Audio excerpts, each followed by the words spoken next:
May bagong naghahamon kay alas, Bob Arum makikialam na naman. Etong at pag-usapan natin. Pero bago ang lahat, subscribe po ng channel ko. Huwag niyo na rin kalimutan i-click ang notification bell para lagi kayong una sa balita. Laban ang aasahan, balita sa mga pambato na isasalang, pasabog na video, lahat yan nandito.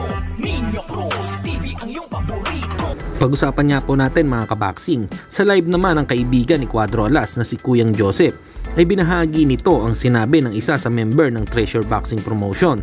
May 3 boxer daw ang naghahamon na gustong makalaban si Casimiro para sa susunod nitong laban, kaya hindi na problema ang paghahanap ng susunod nitong makakalaban. So ibig sabihin ba niyan ay malabo na ang rematch sa pagitan nila ni Yukinori Uguni at Cuadro Alas? Ayon pa sa kanya ay wag daw maniwala sa kumakalat na balita patungkol kay Casimiro. Samantalang top rank President Bob Arum, ang plano nito para sa bakbakang Ryan Garcia versus Teofimo Lopez ay ganapin sa February sa susunod na taon. Kapag nagwagi daw si Garcia kay Oscar Duarte ngayong December 2, ay tiwala daw si Bob Arum na kaya niyang ikasa ang naturang bakbakan. Maganda nga ito kapag natuloy talagang basagan sa ibabaw ng lona. At sa kabilang balita naman tayo mga kaboxing.